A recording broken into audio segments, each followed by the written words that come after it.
We are live. That we are, but we never go live without the intro.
You going to take down this hello dump? There you go.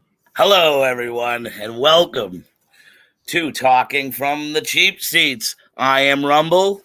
I am the Gazoo. And as always, we're here to talk sports better than you. Exactly, brother.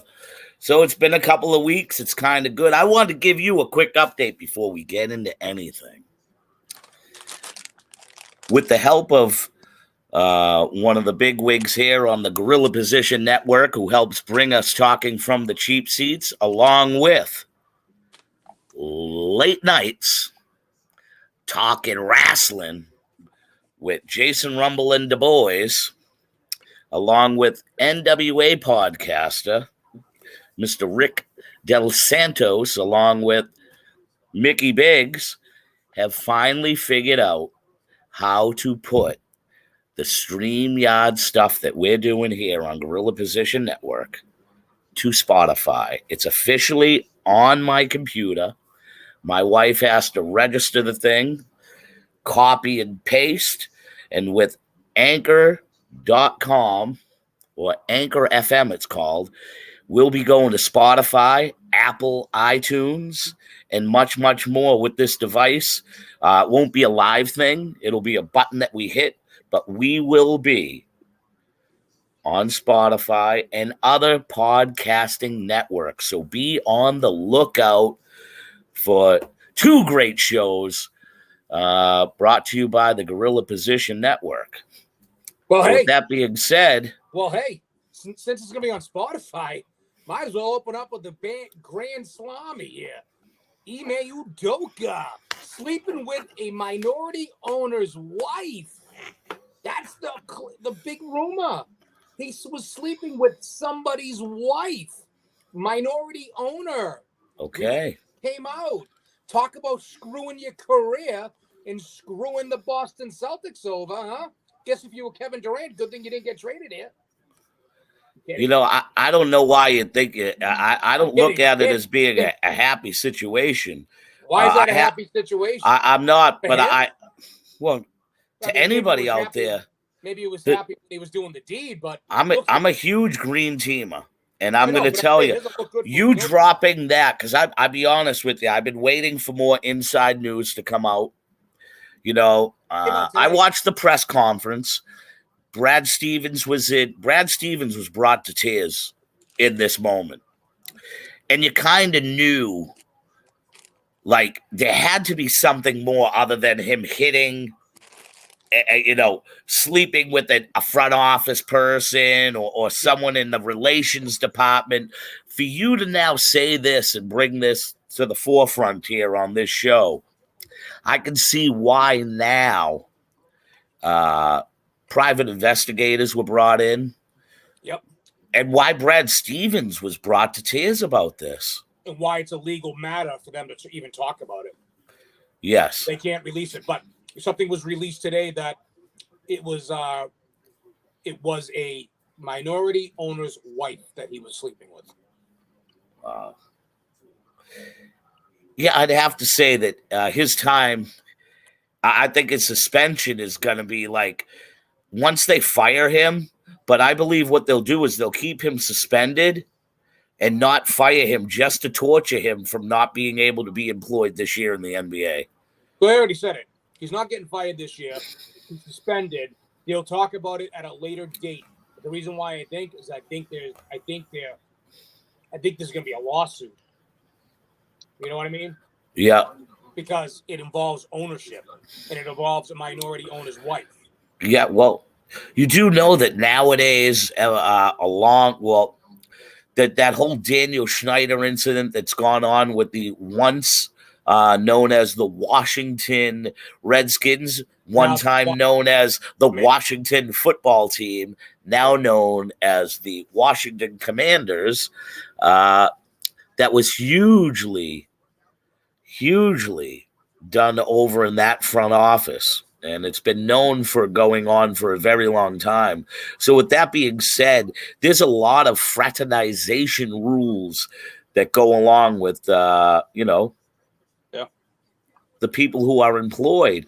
I mean, look at it this way. It's so funny. My wife is a store manager over at Walgreens. And the only reason why her sister is able to work there is for the mere fact that she works in the pharmacy. So, like, my wife couldn't even hire her mother, her sister, anyone related. It's frowned upon that if you have a girlfriend that you live in the same house as that person, you're not allowed to work there. It's it's not surprising that they put that type of stuff into contracts. A lot of people never knew this fact, that everybody thinks that NFL players are all sleeping with the cheerleaders, and that's the furthest thing from the truth. You can't. It's been known for over 25 to 30 years that just is not allowed. That's not allowed. Yes. Cheerleaders get fired and NFL players get fined. Exactly. Rob Gronkowski's girlfriend was a former cheerleader. Yep. Yeah. But anyway, so I think. What's your feelings on the whole Udoka situation? I think, honestly, it couldn't have happened at the worst time. I also think it's I think, as little things drib and drab, I mean, doesn't look good, man. It sounds like, he was sleeping with somebody's wife, and then it looks like he started saying derogatory things to her. Maybe she tried to end it. I don't know, but all I know is it's not a good look for the Boston Celtics, and it's not the kind of drama or the kind of fucking just ridiculousness that this team needs to be starting its season with, coming off a finals loss and the team being the favorite to go to the finals again this year. Yeah. Not what I would want. And now, the coaching staff is kind of in flux. They had to promote somebody. They try to bring somebody back as an assistant. So they're short-staffed because the guy said, no, not coming back, staying with the Jazz or wherever the hell he is. But I don't know. Joe Madula is going to prove to be a really good coach. The team is behind him. It's not like it doesn't matter that that's not what I'm talking about.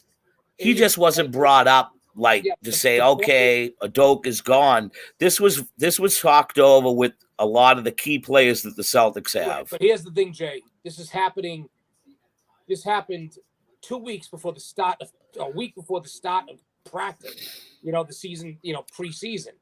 This isn't how you start a team. I agree with that. But at the same point in time, nothing's really going to change other than the voice. Well, and their preseason, they look good the past couple. They look good in the preseason right now. Last night they lost a 20-point lead, 18-point lead, and lost. But that's characteristic, and it's preseason.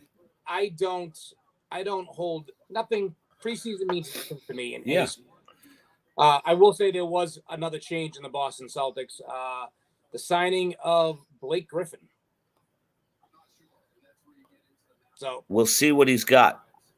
Yeah, to me, it's not it's not conducive, and it's not the ideal way to start a season. Yeah, I think the Blake Griffin signing was nice. You know, I mean, if you can get a third of what Blake Griffin used to be, that'd be positive. He was good in his role last year with the Nets. I know. So, and he shot 43% from the 3-point line. At one point in time, Blake Griffin was strictly known as an inside presence.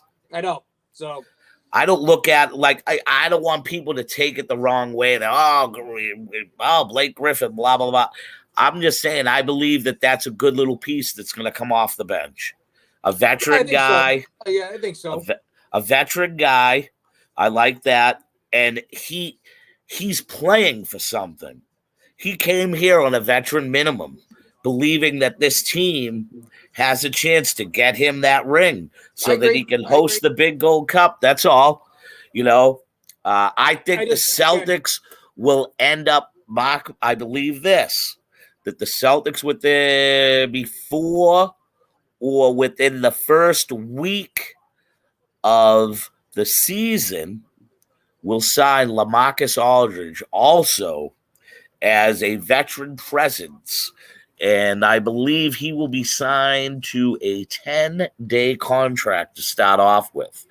And that's all to do with the Robert Williams, because I don't believe that the Celtics right now, by the looks of things, they need to sign someone with experience. And if they're not looking to sign someone long-term, take along a veteran like Aldridge. If he's willing to sign for the veteran minimum, I take him for the whole year.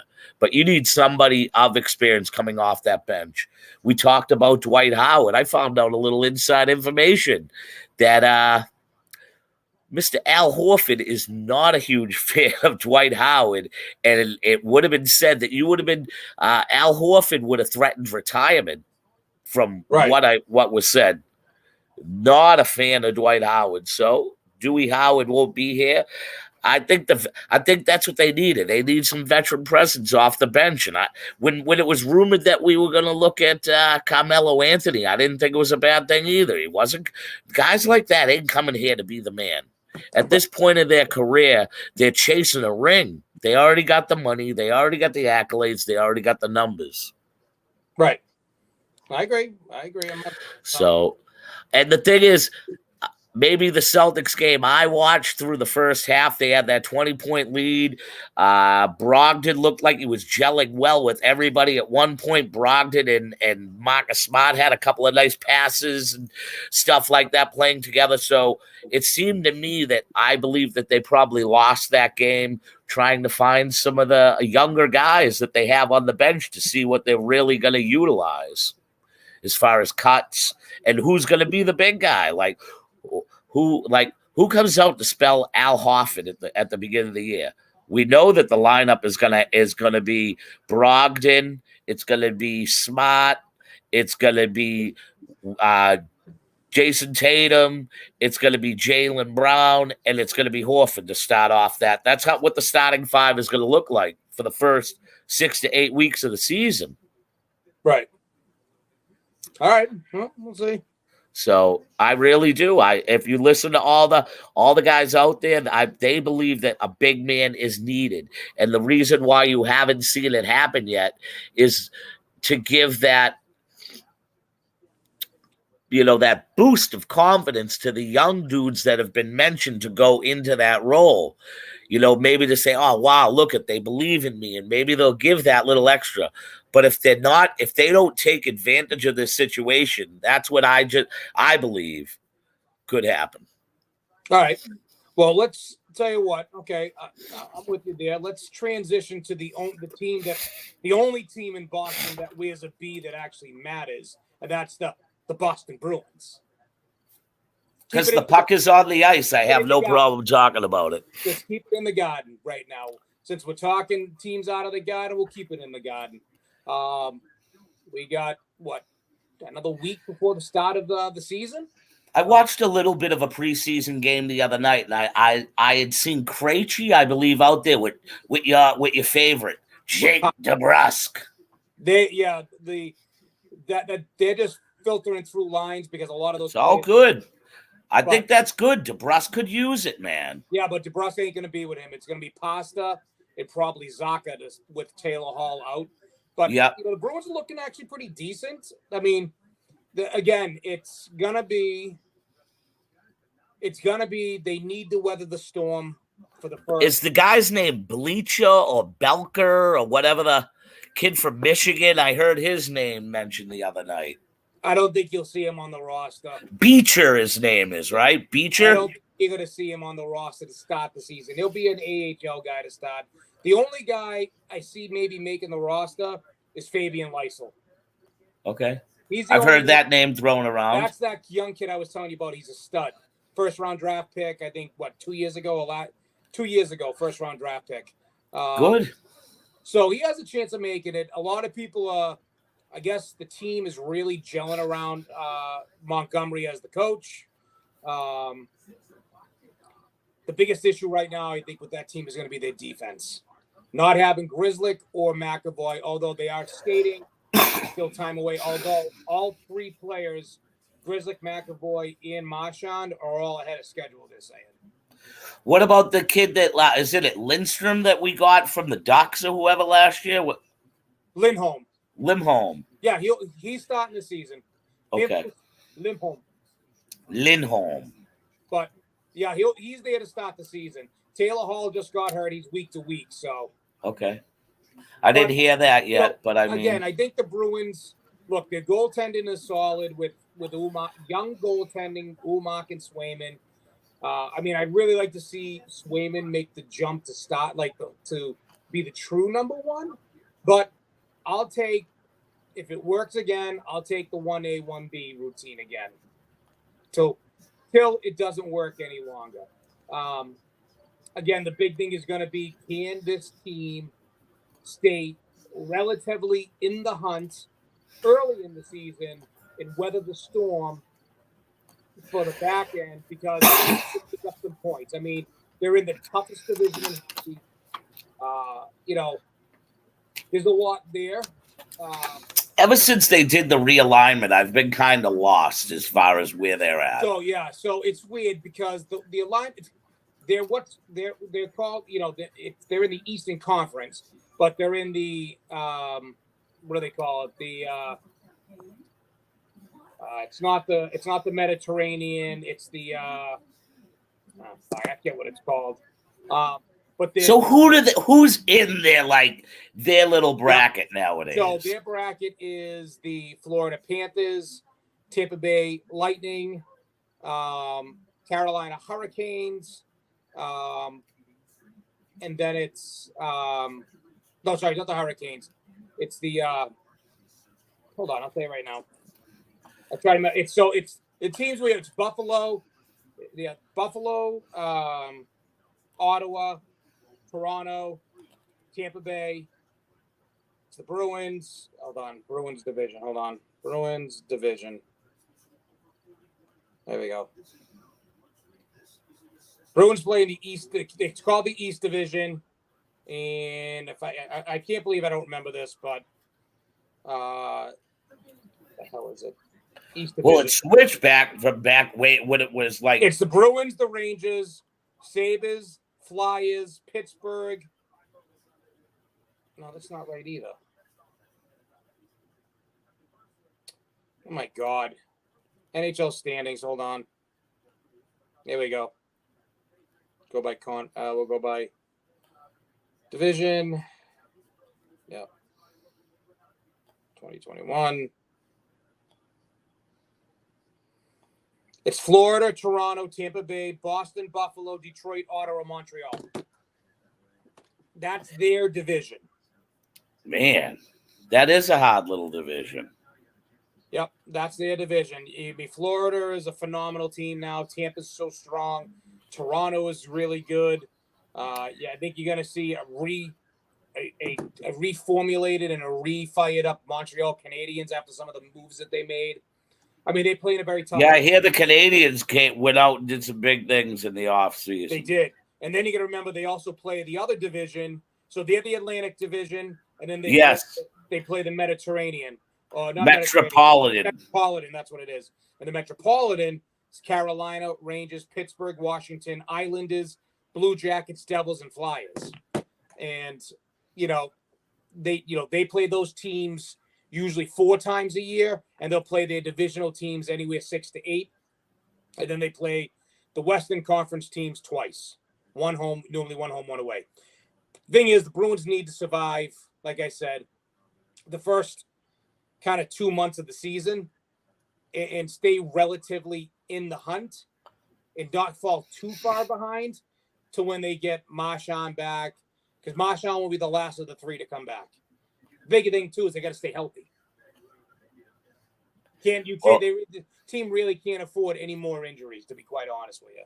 When I look at things, I say to myself, I know the Senators are always sucky. The Maple Leafs choke all the time. But they're a great regular season. Yes, exactly. Like, and if you say the Canadians make the jump, to me that looks like the bottom 3 still right now is Detroit, Buffalo, and Ottawa. Buffalo will probably be the low team. Are the Panthers fool's gold? 58 wins last year to 18 losses, 122 points. Panthers? Where all of a sudden did the Florida Panthers come from? A lot of good moves the last couple of years. A lot of young, talented players making the jumps. But hockey's a year. You know how it is. Yeah. The teams that sustain normally have always been Tampa, Toronto, the Bruins, normally Pittsburgh, normally Washington, lately Carolina. Those 6 teams tend to really stay relatively successful. Florida kind of made the jump because a couple of years ago Florida was terrible. Yeah. I'm not 100% sold on Florida yet, but I think that they are going to be a force to reckon with. They got a young, strong, fast, talented team. They really do. But it's funny. Hold on. Before you say this. Bruins had their way with them last year. Okay. I have been to a Florida Panthers game back in the day. Yep. When I was down in the Miami area, they played the Boston Bruins, and I seen them play the Montreal Canadiens, and I also seen a New York Rangers game, all in that place. And do you know, even though the team stunk at the time, that place was virtually, they had the very, very cheap tickets. The venue's nice to be in when I was there 20 years ago.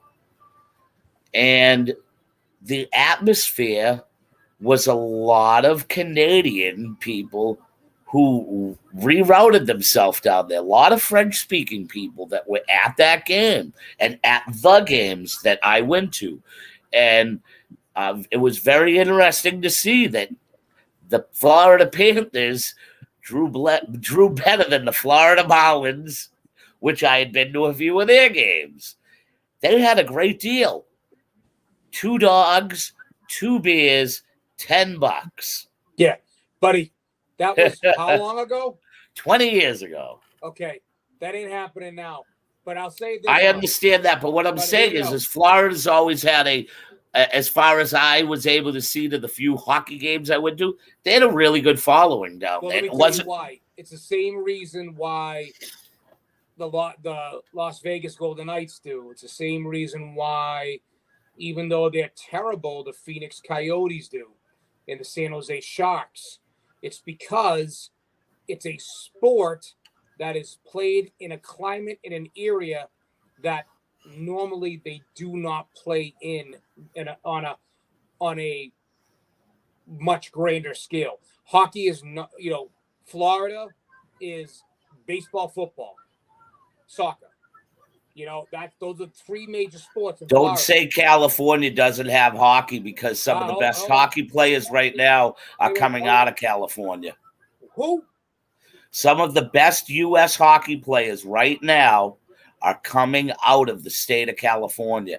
Now, what college are you talking about, my friend? Not college-wise. They go to a lot of prep schools down there, and then they go to colleges from there. That's what I mean. But they don't have college hockey. But my friend, yeah, but hear me out. That's Northern California, not Southern California. Lived in LA. He lived in LA and San Diego. And LA is the only team for years in Florida that had a team. Remember, it was only the Los Angeles Kings.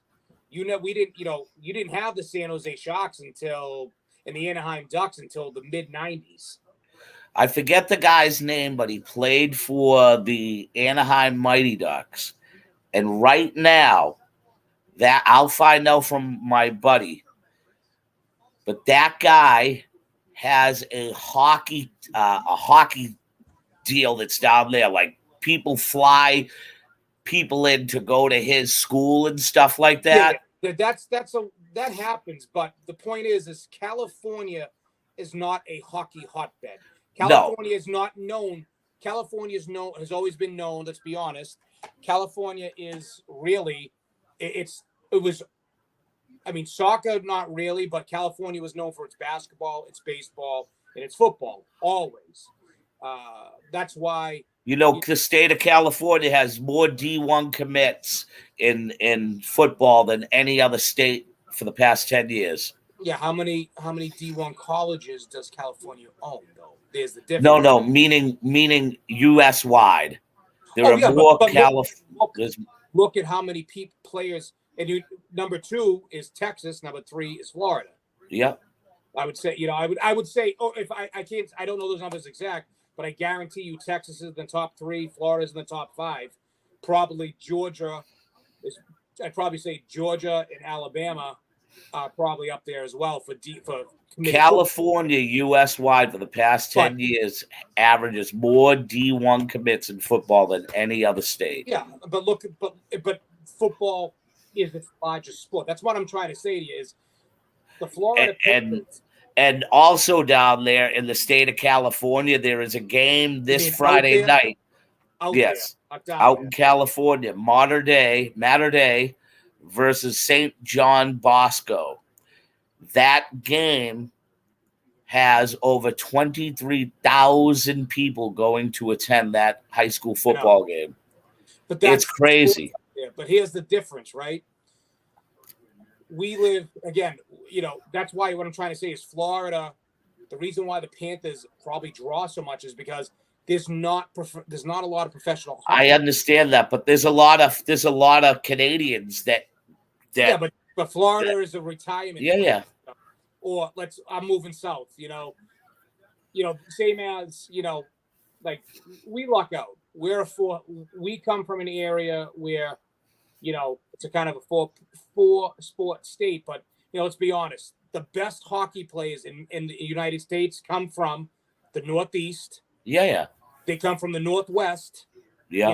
Northwest area. Okay. And usually that's where, you think Maine, all of New England, New York, likely Pennsylvania, those areas. And then it's Detroit, it's Michigan. Detroit, it's Michigan, it's Minnesota, it's North Dakota, it's those areas. Those are where a lot of the prime D1 American athletes are coming out of.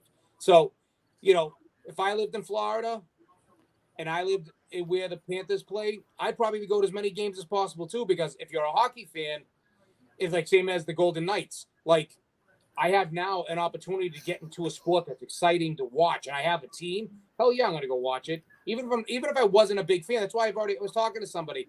I'm a fan of the sport, but if we ever do get that stadium in the Revolution, near Boston, and that Revolution do go there, I'll probably buy season tickets just because it's quick access. I can go catch a game, probably cheap money, and have a good time. Yep. So, but speaking of the B, there's a B in your background right there. So before we go to the Patriots, we might as well. I'd rather the Patriots be the semi-main event. All right. So that's what I'm saying. Yeah, because my main event is I want to talk about the 62 home run deal. And so let's talk Red Sox. We'll go Patriots, and then we can talk about 62. Okay. Beautiful. So. I want to point something with the Red Sox. Bogarts hits a grand slam in his second to last game, potentially ever, with the Boston Red Sox and tweeted out something about sometimes things happen or something about, hold on, let me see if I can find it. Bogarts put out a tweet after the Grand Slam, and he said something to the effect of, what did he say? God, I'm looking. I can't find it. Can't find it. All right. But it was something about, sometimes it just, things just happen. Oh, sometimes it just happens that way or something like that. So wanted to put the GM hat on. We've done this a few times. The season is over. It is done. Last 2 weeks ago, we talked about who to blame. We talked about if we were bringing back Cora. We don't need to talk about that. I think we were both in agreement to bringing back Cora. But, okay, here it is. All right. So in today's press conference, John Henry was the man who was missing from this press conference. Okay. Okay. And Chaim Bloom came out and emphatically said, resigning Bogarts and Devers is a top priority. If you were Chaim Bloom, wouldn't you have to say that, though? To your fan base? You kind of have to. I understand maybe you have to, but do you understand that nobody, like the ratings for the Boston Red Sox for the last 6 weeks of their season was non-existent? Of course. The most, as you say, and I'm utilizing your word, the most expensive seat in the business. That's right. You are in a fan base. Yeah. That has had, 4 world championships in the 20-year span? Is it 4? Yeah. 2004, 2007, 2013, 2018. Okay.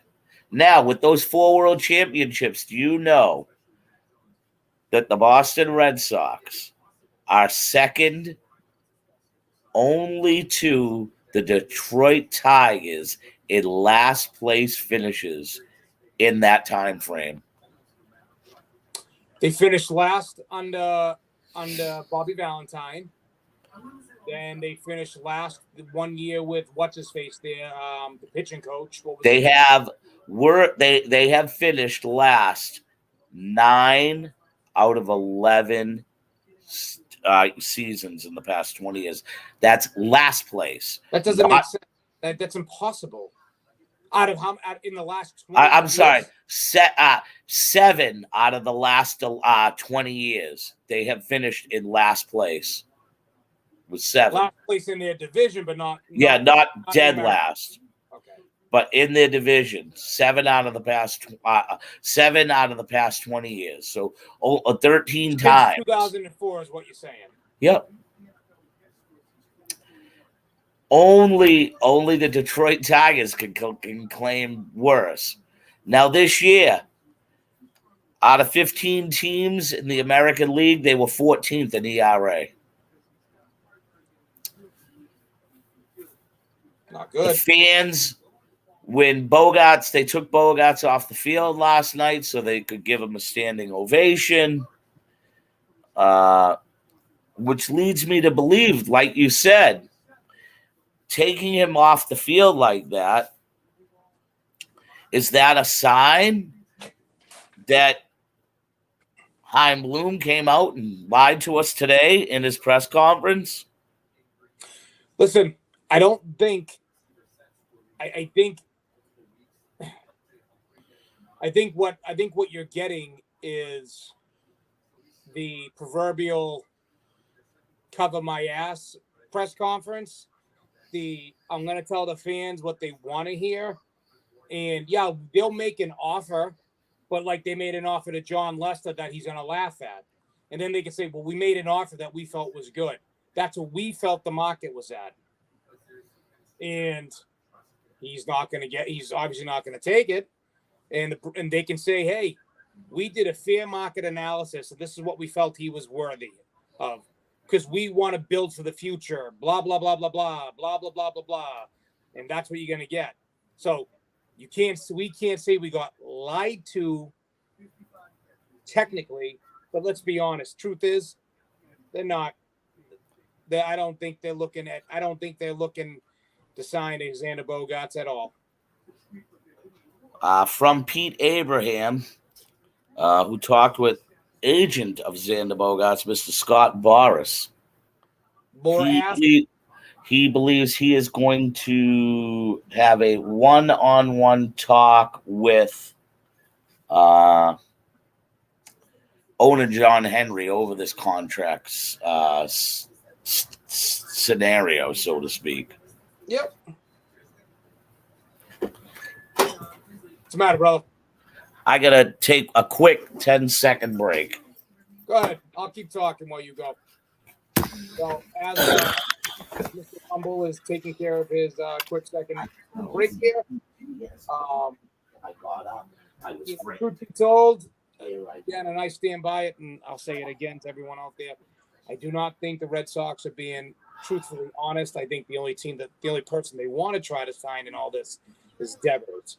I think they look at Xander Bogaerts as the expendable of the two. And I don't think we're going to see much of an offseason unless rumor has it that they go after a power-hitting right-handed batter. Yes, I know that, but they're making to the baseballs and changes they're making to the game. But remains to be seen kind of what's going to happen. It's going to be an interesting offseason for sure. I don't trust a word that comes out of the Boston Red Sox. I don't trust a word that comes out of Fenway Park. And all right, the Rumble is rejoining us. So, Jay, I was just saying that ultimately, I think at the end of the day, the only person they want to sign is Devers. And I don't trust a word coming out of Yawkey Way or Fenway Park that is said by any member of the majority ownership or Heimblum. Okay. Well, then, if you tell me you're not going to sign Bogaerts, well, here's the thing. You heard the rate. You've been listening. I know you've been listening to sports radio. They've been talking about the Red Sox are going to be probably looking at a power hitting right-handed bat, given the changes made that they're making to the game with the no more. You can't do the shift anymore. And they're making changes to the baseball to make it a restricted flight baseball more. So, restricted flight? What the hell does that mean? They're trying to change the ball so that same thing in softball. It's called restricted flight. They've been doctoring the balls to try to keep them in the park more so they don't pop off the bat as much. I don't know. That's stupid. It's what they talked about. So, and you're going to get the pitch. You're going to get the pitching clock. So you're going to see changes made. And they talk about, if the Red Sox, one of the things they're going to need is a power hitting right-handed bat. I know of one. We'll talk about it after, but. Okay. But, so, I don't know. So, if you're the Boston Red Sox, you've said everything that you have to tell the fans. Let's be honest here. They're full of shit. That's where I leave it at. And I just want to say, I told you from day one, this team was going to do nothing. You kept the faith. Just remember. And they burnt me. The Gazoo, the antennas went. You should always listen to the Gazoo. Can I tell you something? You were probably one of the ones that wanted to hop on the bandwagon last year. That's why I didn't give it. Nope. They had a good year last year. I was hoping that they caught that steam. They got injured at the wrong time. They really did. Bro, they had that 4 week. They had that 4 week span where they just couldn't stay healthy. Listen, poor signings, poor management of money. I'm not saying that. We're not discussing that. We're discussing what sunk their season. What sunk their season was poor signings, poor management of money. Yeah, and along with having it was either a 4 to 6 week span where they were putting out a minor league lineup. You know what? You had no story. You had no story. Number one. I brought this to the plate where Devers, was like had a span where he only had one home run in his last like 30 games. Right. Xander Bogaerts was struggling. Poor decisions. Yes. Overall, poor management. And I don't blame Alex Cora. No, I don't blame Alex Cora either, but I do as a person that watched the team, what along with all of the others, the self-destruction was that bad 4-week span. They had they started off horrible in April, had a decent May, had a decent June. Once they got to July, that's where it all went downhill. July is what did it. Because I didn't watch a game after the second week of August. I was done with that team. But I agree. I'm not sitting here disagreeing with you. But who's to blame? I'm just telling you that. Who's to blame is Chaim Bloom. Chaim Bloom. So that's why this team is where it's at. Well, he's the guy that's in charge. He does, You just nailed something right there. Talk about the guy in charge. There's a guy in charge in Foxborough right now, and I think he's going on the hot seat, my friend. Why is that? Why is that? Well, you have a football team starting 1-3. It was evidently known that a lot of people, some of the most important Patriot beat writers knew that this season was going to happen like this. Of course they did, because they saw the writing on the wall. I thought they'd be 2-2 to start the season off. I didn't think things were going to be 1-3. And I didn't think Mac Jones's progression would be delayed as it was, I would say. Well, I wouldn't say it was delayed. Because we're about to have a brand new QB controversy here. Look, Bailey Zapp is not Tom Brady. I'm not saying it's Tom Brady, but you're about to see a guy that can actually throw the football with strength. That's what Zappy has. All right, so here's the issue, right? This team's 1-3. Belichick, from day one of this offseason, people have questioned his decision to not bring an offensive coordinator in, to completely change the offensive scheme, to not bring somebody in who knows that scheme, obviously, to make arguably one of the most questionable draft picks in a first-round draft pick. And Strange was one of the better performers in the past 2 weeks. One game. Past 2 games. They said everybody said 2 games ago he was nowhere to be found. Last game he was. But he's going to prove to be something down the line. Okay, but that's offensive, you know what I mean? But you don't do a down-the-line draft pick with your first-round pick. Bullshit, you don't. Where do you think John Hanna? Where do you think guys like Hall of Fame linemen come in the first round? Don't say that, please. Jay, that's dumb. Jay, that's inaccurate. Hall of Fame linemen don't come just in the first round. Not just in the first round, but Belichick believed in this guy being so versatile that he could play all 5 offensive positions. That's why he went after him. And he is going to prove that draft choice right there is going to be approved to be a solid 8 to 10 year guy that's going to be like David Andrews, who when stuff goes wrong, Andrews not only plays center but can play the whole offensive line. Same with the guy that they just resigned, Marcus Cannon, who was like a Swiss Army knife at one time for the New England Patriots. But the point is, okay, but many, many questionable calls and decisions have been made by this coach and by his ultimate staff. Coach him, for the decisions he's made since releasing or letting go TB12. Yeah, Hold on. we all know that. We all know that. But he's had 3 years. Well, no, wait, 2.5, right? This is going on year 3. He's had 2.5 years to prove that he can bring this team back to the promised land, or at least back to a chance at the promised land. And what he has shown us is the complete opposite. Sorry to say, I'm starting to hop on the maybe it's time for Bill to go routine. I said this to you a year ago, did I not? Did. And I told you this was gonna happen. And I'm gonna be honest with you. You didn't believe me like I didn't believe you with the Red Sox. Are you ready for this one? I'm gonna give you a prediction. Guess who's gonna win the game this Sunday? It's gonna be a team that wears blue, but it's not gonna be the New England Patriots. They are not going to beat.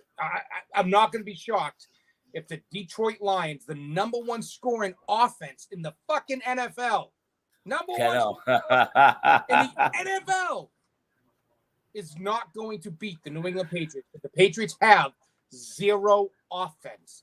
They are not clicking. You cannot rely on this defense. If this was a defense of 2003, 2004, I'd say, absolutely. This isn't that defense. Okay. Yeah. I listen. You know what I mean? I told you this. As much as I don't want to have a lousy Patriots season, we're not just chalk it up. We're not getting Sean Payton's not coming here. Okay. He was talked about on the radio though. Yeah, he was.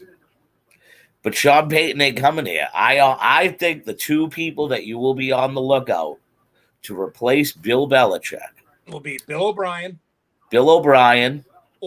and a guy you will not think about. The reason why this is going to happen, and this was talked about on the Patriots podcast.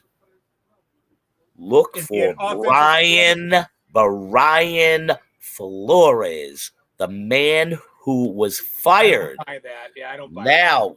There's a reason behind this. Okay? Yep. Robert Kraft has always been an owner that has went up and above things to smooth things and to do things that aren't with the grain of the NFL. Okay? So there's a huge belief that Robert Kraft is the type of owner that would take on something like a Brian Flores. Admit it. Flores was doing a good job down in Miami. I can't. I'm sorry, bro. I can't. Bill O'Brien, 100%. I can see. Not Brian Flores. Nope. I'm not saying. I'm saying as a dark horse person that nobody will think about. For the simple fact of the matter is Flores is a proven good coach in the NFL. A lot has come out about what he did in Miami that people didn't like, and I don't think that would fit well here, though, because the Miami. You learned it from Bill Belichick. I think the idea is, I think Robert Kraft, when Belichick goes, Robert Kraft also understands in business, you get stagnant after a while, and like the wrestling business, brother. Yeah. You only survive if you know how to evolve. But what I'm saying is Robert Kraft has been known to go against the grain. So I'm not saying Flores is the guy, but it would not surprise me if that was to happen. Well, I think Bill O'Brien is the guy that comes in here because there's a lot of rumblings coming out of Alabama that pot down there that is at a nice simmer every year is boiling up, and there is some heat going on between the coaching staff. We'll see. So I think one Bill O'Brien could be back here as the New England Patriots head coach. That's what I look at. I believe that could happen. And I'm going to give you who Robert Kraft would probably bring in as the general manager. Okay. Louis Riddick, who was up for 4 jobs this year and was a finalized candidate. With a couple of the teams that he was up for. I think Louis Riddick, who has worked as an assistant GM in the NFL, he's a top-notch NFL analyst. I believe he would fit perfectly here in New England as the new, as Bill Parcells would say, the man who shops for the ingredients. Well, I'm going to tell you that if things change, the reason why I believe it will be Sean Payton is because Sean Payton will be able to buy. It'll be the only place that gives him the opportunity to buy the groceries as well. He will be exactly what Bill Belichick is now, the head coach and GM. That's what Sean Payton wants. He will not get that in Dallas. He would get that in New England.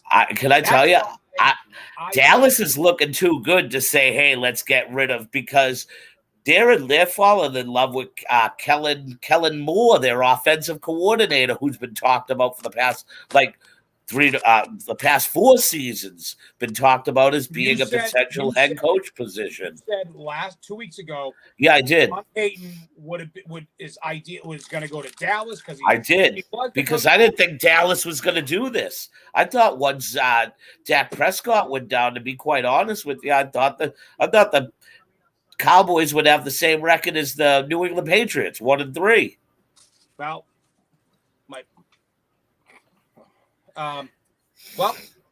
we'll see. We'll see.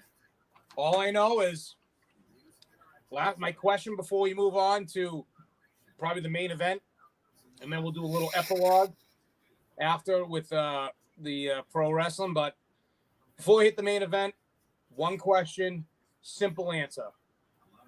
Win or lose this week, the New England Patriots?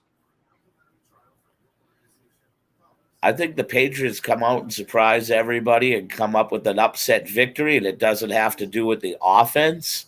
I believe even though the Detroit Lions have the highest scoring offense in the league, I have flipped into some of their games.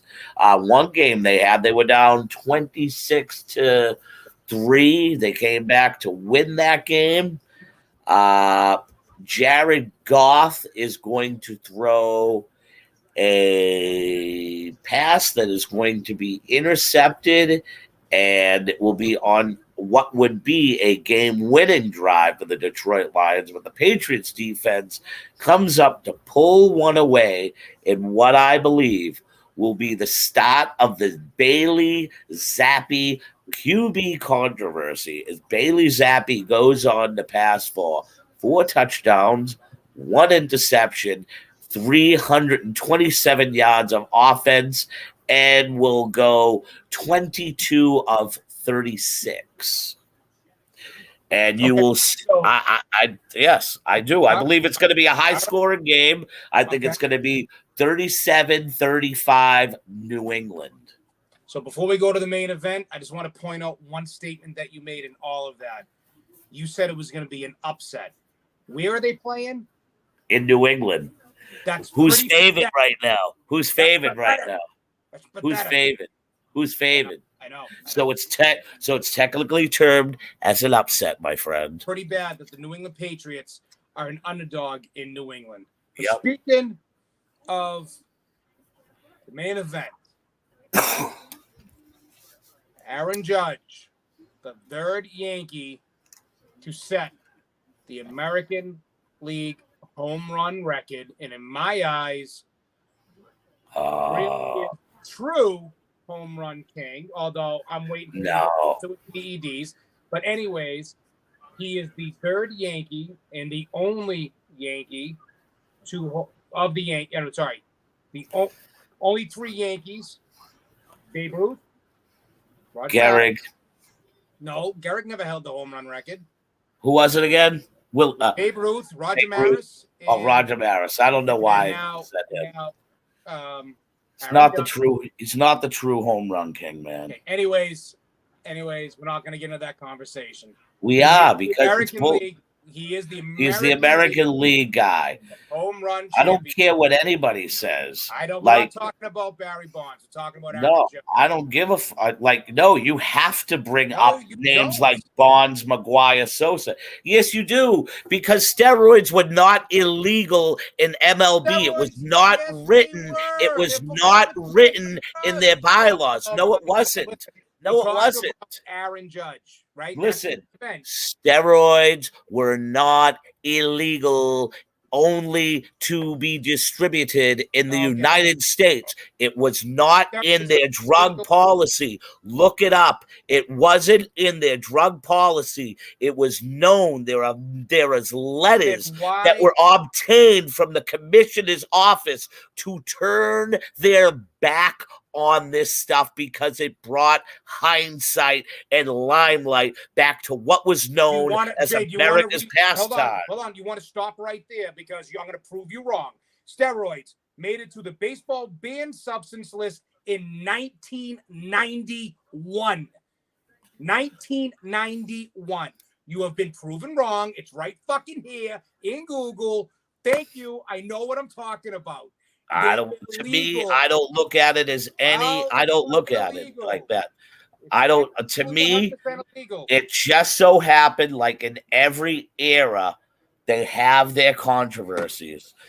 As many home runs as those guys faced, home run hitters, okay, they faced all-star pitching on a constant basis. The pitching that goes on nowadays. Guys don't go 220 innings, 250 innings, 300 innings. Your ERA leader this year had 176 innings pitched. Pitching is not the same in today's baseball game. Right? But that means that the pitchers they see today, fresher and probably healthier arm-wise. No, there's actually more. If you look it up, there's actually more arm injuries in today's baseball than because they don't throw enough. But my point is the arms that Maris saw, that Babe Ruth saw, that like the Ted Williams, the Gehrigs, the Hank Aarons, the Carlton Fisks, those guys, the arms that they saw, those guys pitched what? Some guys. How many intentional walks did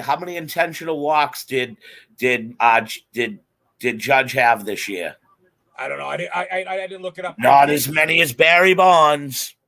Well, I will. Barry Bonds set the record in 2002 for intentional walks of 198 or 189.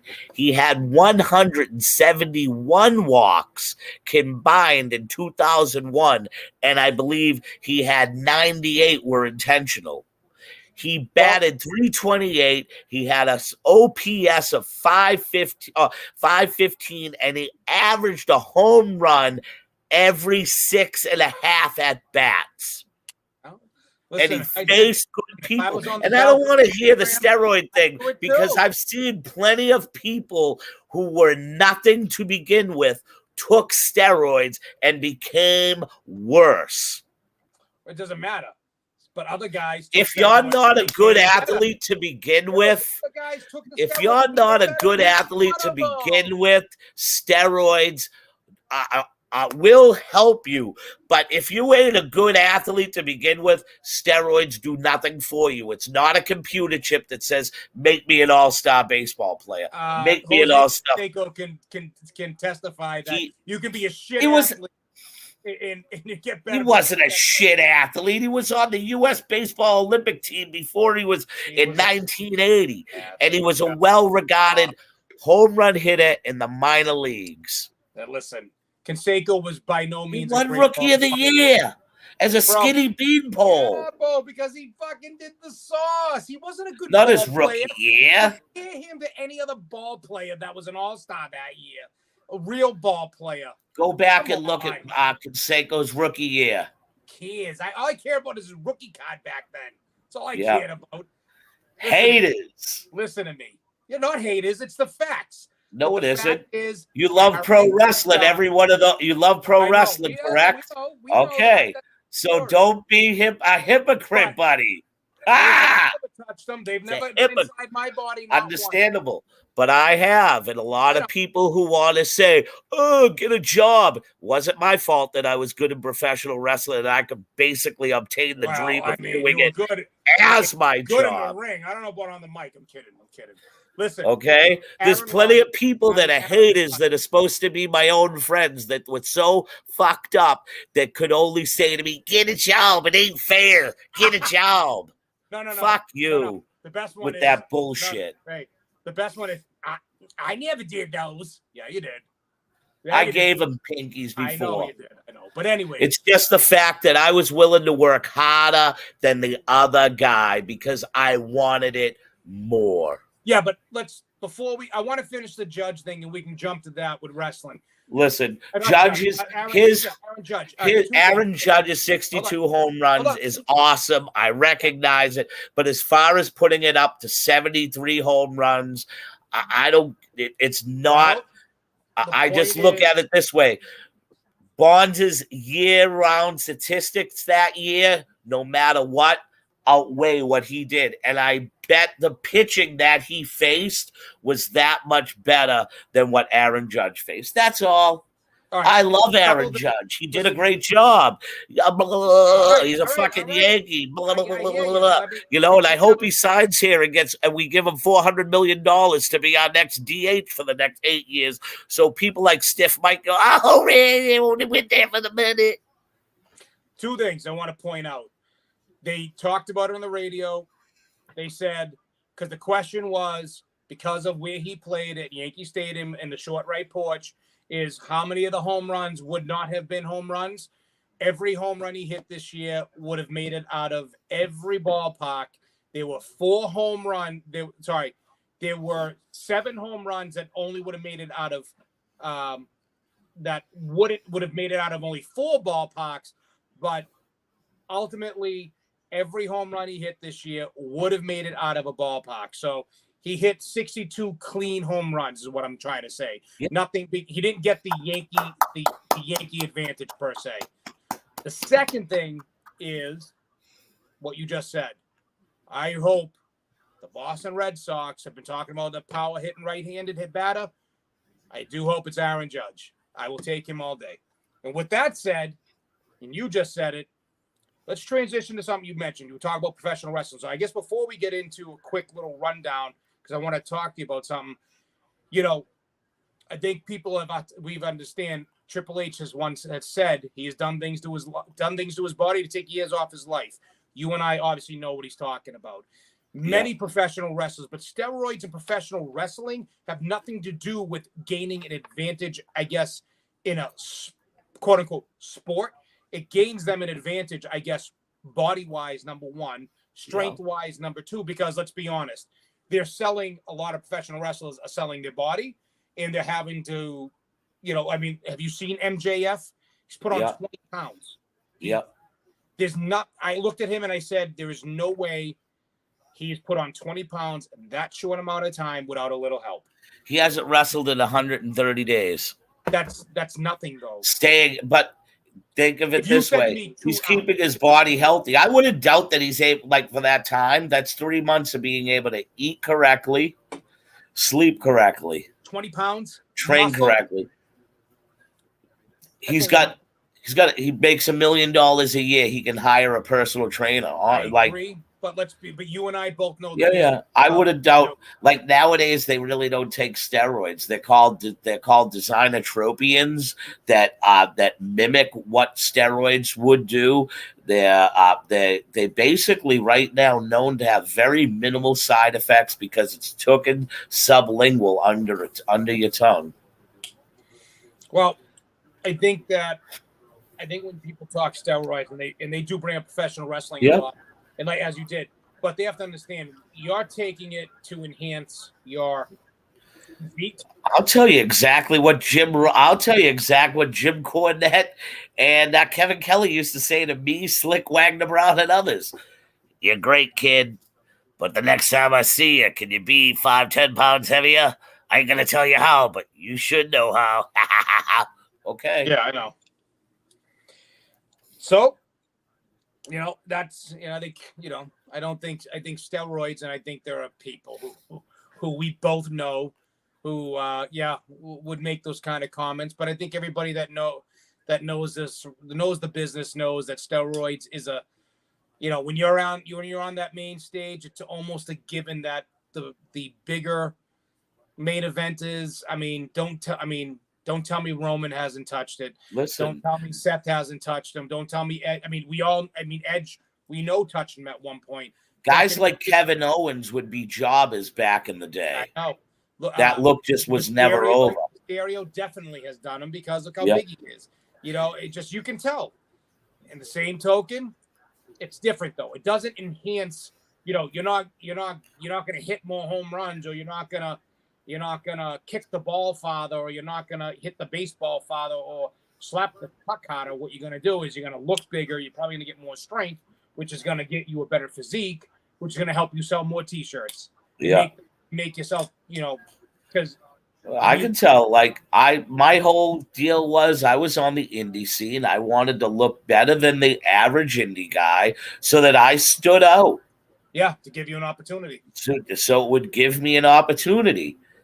It wasn't like I don't knock people that wanted to I would look for you to help me out when you was doing electrical on your own and be like, yo, I could use a day's worth of work because, I don't got nothing going on. And I it wasn't like I looked not to work, but my job to me was eating right, lifting weights, and trying to get booked on shows so I could get my break at the big time.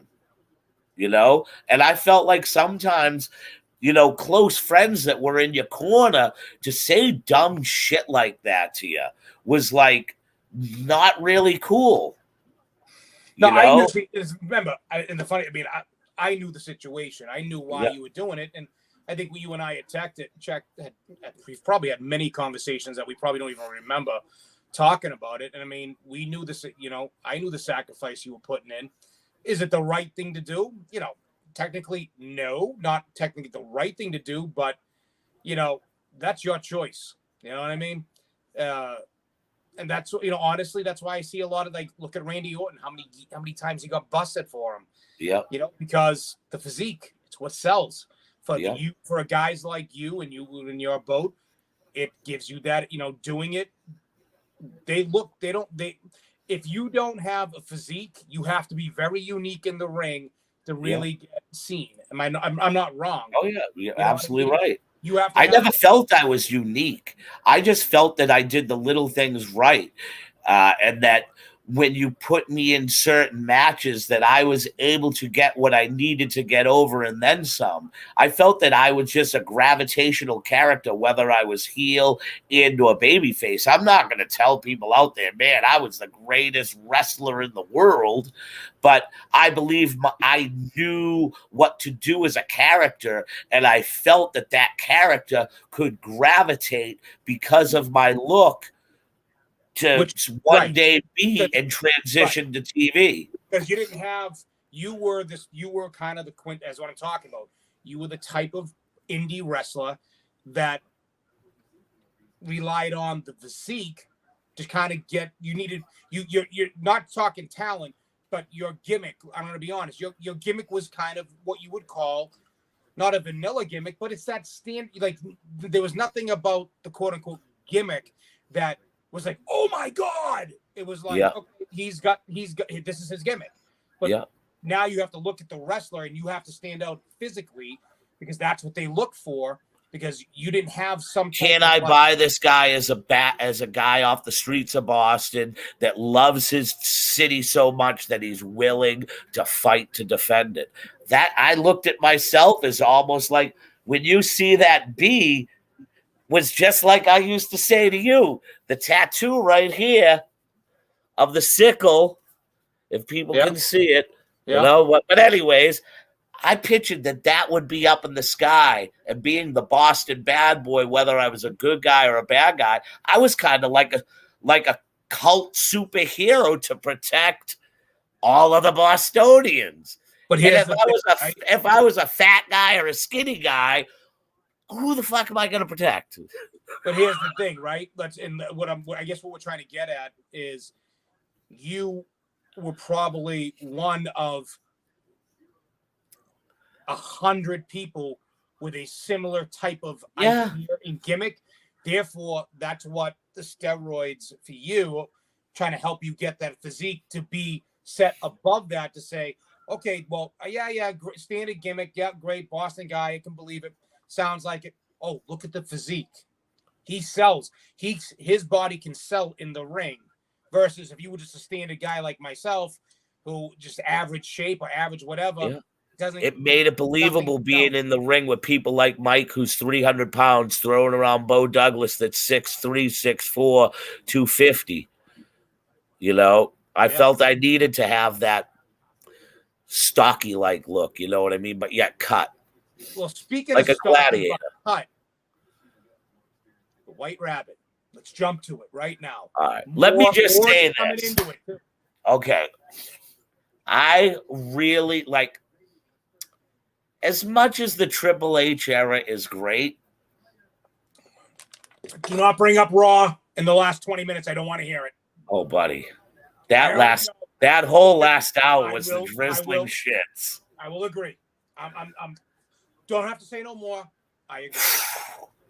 That was rough. Okay, just move on. Just move on. Move on. Like, with that being said, like, that was like rough, dude. Rough. Move on. Just go. They better bring this. I'll tell you, they better bring this rabbit and pull him out of the hat Saturday, because, dude. Do you think it's going to be Saturday, though? Because I think you and I, know right. how my mind goes. Wrestling. Hear me out real quick, because this is my inner Gazoo coming to you. Let's hear it. And I'm not saying that you would believe this happens, but admit it. The product they've been feeding you on Monday night, okay, and on Friday night, okay? Like this. Yes. But the only true war game style gimmick has nothing to do with the bloodline. No, I'm sorry. It doesn't. No, it's now, if it was to go on tomorrow, I don't care about what Stiff Mike says, because my eyes and my brain are telling me if War Games was tomorrow, it's Edge and Friends against Judgment Day with Rollins. Yeah, sorry. That's what it's gonna be. That's what you can tell, because you're building. You're gonna have It's gonna be Bobby Lashley, Edge, Mysterio, and AJ. So Riddle's gonna end up out of that mix. In Riddle. Oh, it's gonna be 5. It's War Games has always been 5. Okay. 5-on-5. The original, at least the original War Games, was 5-on-5. Remember, it was the Horsemen with J.J. Dillon. So does Rhea Ripley get in this cage? I think we're going to see Rhea Ripley in the cage. I personally think we see Rhea Ripley in the cage. But if not, then it's the Judgment Day with Rollins and likely somebody else that's going to get thrown into the mix over the next month or so. But normally it's 5v5. Maybe they change it and go 4v4. But that's why I'm thinking that Lashley's not thrown into the mix. That Lashley got involved with Rollins. Oh, he did. Yeah, on Raw. Rollins. Well, I only say that Raw because the Rollins Riddle thing is real, spicy right now, and with the whole cage thing going on, could this transpire to War Games cage? That's the way I look at it. Daniel Cormier is in this for a reason. I think that's because it's Brock Lesnar comes out and challenges him at the end to the next crown jewel.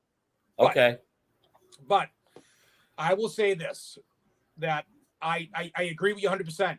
Stiff Mike hates you right now. Hates you. He doesn't know what he's talking, because he doesn't know what he's talking about. And I've told him that since day one. He's fucking clueless. Excuse my French. No, don't excuse my French. He's fucking clueless. But anyways, War Games, it is absolutely fair. That's exactly what it's building up to. You're going to have Judgment Day with Rollins and maybe somebody else if they go 5v5 versus Edge, AJ, Mysterio, Riddle. And there's going to be, if it's 5v5, there's one more person. There's no doubt. So right now, would you agree that when I put that Oscar thing up there, that's looking like that's going to end up being with a couple of girls from SmackDown?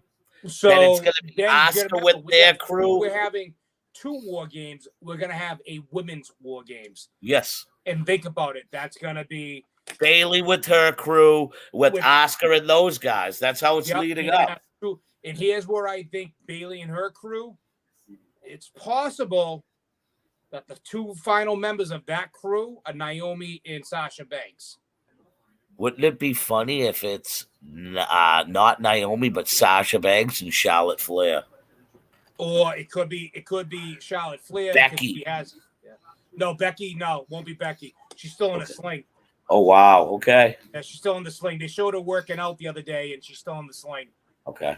But I definitely see something happening. Yeah, no doubt. That's the thing. But let's go back to the White Rabbit. Because does Asuka change her gimmick? Here's the last thing, because I'm going to say this, dude. When she got jumped behind backstage, that whole crying thing even brought more of the Asuka that I knew down. Here's, the gimmick they need to make Asuka? And this is what I would do with Asuka. I'd make her into I would make her go kind of like distorted, turn her into something from the fucking Ring or the Grudge, like that evil type of demented type of kabuki type of like. That's what I think she should come back as the great kabuki. Like something like where like I had said that. Something like with all like just deranged. That's what I would do with her. They need to write her off for about 3 months. And then bring her back with vignettes that she goes back to Japan. She goes into the dojo and she just gets berated by her trainer. And it's all that she's become a huge joke, just like all Americans. And they put her and they abduct her. You know what I mean? And you show her being kidnapped by the trainer. And then she's in a war camp fighting to get it back. That's one way of bringing her back. That's one way, but she has. And now she's back to being Asuka. So we'll see. But all right, let's get back to the White Rabbit. What's the deal? When does he come back? Is it this Saturday? Because I believe he needs to come back, because if it is going to involve the Wyatt Six and the Bloodline to be the main storyline to be in War Games, it needs to happen this week. Because if not, why would the Bloodline? I have no idea, because that's what people want to are trying to say, that you're going to see the Bloodline against the Wyatt Six, and if the Wyatt Six wins, the Wyatt what? The Wyatt Six. Because let me tell you something. Dexter Lumis is not going to the Wyatt family. I don't believe it either, because he's been doing his own separate thing. Lumis is not going to the Wyatt family. Braun Strowman is not going to the Wyatt family. There is going to be no Wyatt family. There's not going to be a Wyatt family. Karrion Kross is not going to be part of the Wyatt family because he's all busy doing his own thing. What I think they should do, and you know how my brain thinks, you don't bring him back at the pay-per-view. Personally, if you could hold off until the fucking Rumble, that's where I would bring him back. But I don't think they'd hold off in another 3 months to bring him back. No, people are going to get sick and tired of these vignettes and these flash and these stuff. The little barcodes. But, yep. You know. The barcode was cool under Corey Graves' clipboard. That was kind of unique. Yeah. How's about when they flashed the barcode with the women? It went like that. Yeah. In front of the women. You know, I also think you're going to see, I personally think potential WrestleMania, not WrestleMania, sorry, at Survivor Series, potentially there. How? I don't know. because I think that who does he feud with? Who do you put him in a program with? That's the question. You're not going to put him in a program with Roman because Can't, you're because you're hoping for Roman Rock.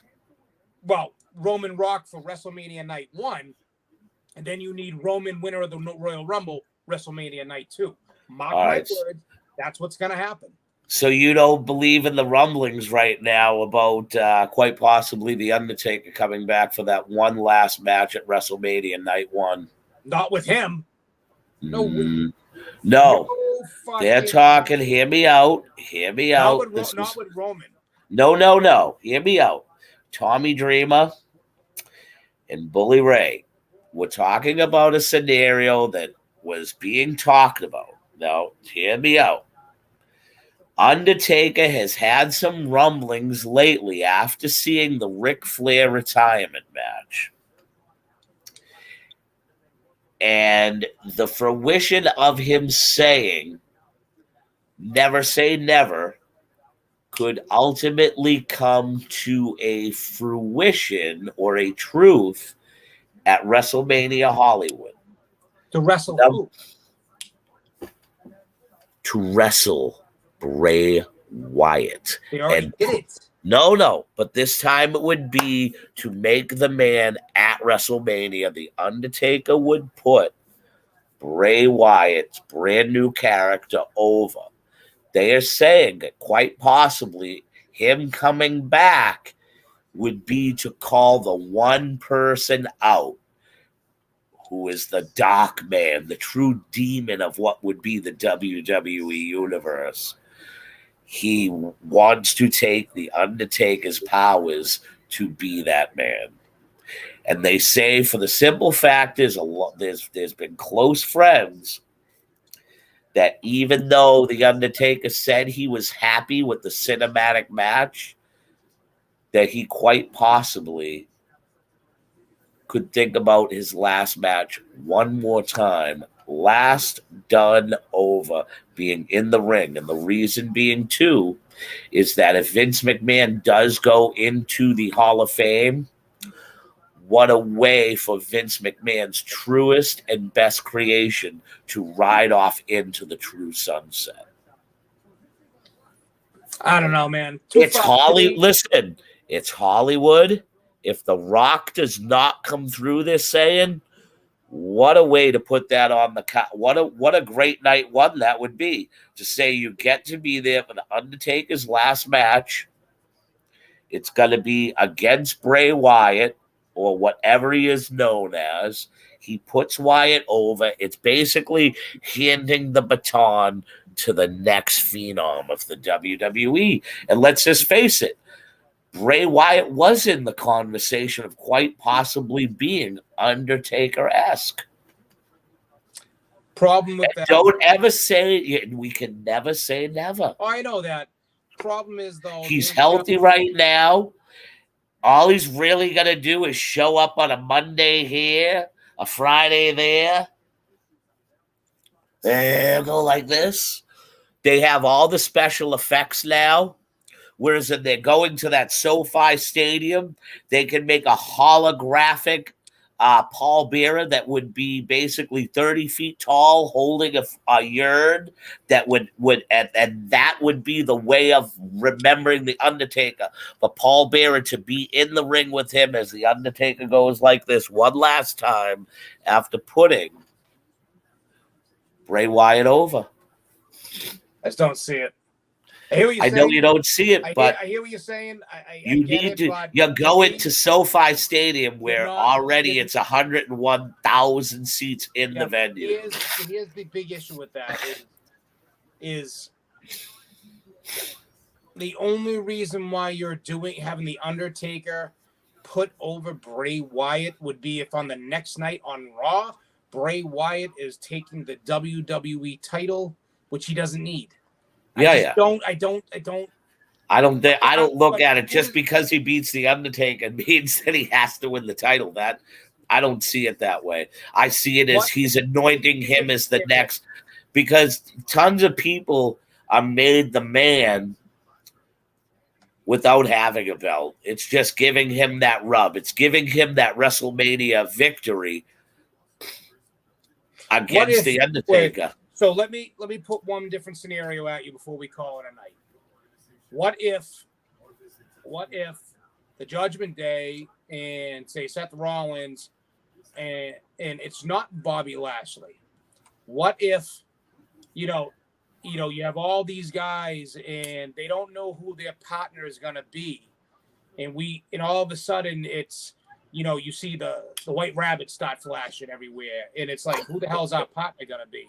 And all of a sudden that Survivor Series, is who's our partner gonna be? And you got you ain't got a partner. And all of a sudden you see the lights go and the music plays, and all of a sudden that's the debut of the new Wyatt character. Yeah, I'll be honest with you. I believe the moment has to be bigger. I don't believe with WrestleMania to make the moment bigger. No. I believe the way he needs to come back is just out of nowhere during a match, during two people that you're thinking that one person you're going to put him with. And that's why I say, imagine 2-3 weeks from now, The Undertaker's in the middle of the ring. Why would he be in the middle of the ring, though? Who knows? Maybe they do one of those old timer nights on Monday Night Raw where they bring back the stars of yesteryear just to write it into the book. They're already doing that. You got the Raw, you got the whatever you get the anniversary of DX coming up. You got the season premiere of Raw and SmackDown. So yeah. All I know is, do you think is the White Rabbit Bray Wyatt? I'm going to say this, that the WWE fans are going to riot if it's not. I know, right? All right, brother, let's wrap it up. For real, you know what I mean? I just say this. I think Wyatt has to come back. When he comes back, it's not going to be as a guest tag team partner. And I just think it's going to be a disruption, and people are going to be laying hurt, and it's just going to be him laughing in the middle of the ring. And it's either going to be in a pay-per-view or on a Monday night. You hope that Friday night SmackDown, you see what's on. But I believe it's going to be during a pay-per-view, and Monday night, you're going to wonder if he shows up to Raw, because that's how they're going to pull their ratings. SmackDown's the better show right now, man. All right. I need to wrap it up because I got nature calling me, brother. Yeah, brother. All right. So as always, it was a great time talking sports and wrestling with you tonight, Gazoo. And we're hoping that this will be the first edition that will be on Spotify. And I've got to rename the label. Right now, the label on the Spotify account is Late Nights Talking Wrestling with Jason Rumble and the Boys. It's soon going to be just turned over to being the Gorilla Position Network. And we will label our shows under that. But we will be on Spotify within the next few days. Sounds good, brother. Over the weekend, my wife will have it all lined up. I have it on the computer. It just needs this HTML bull crap and a touch here and a touch there, and she's ready to go. Well, guess what? I'm the Gazoo, and you're Jason Rumble. And what do we do? Once again, we talk the sports better than you. We'll see you next time. From these cheap seats up here, I can't even really see you.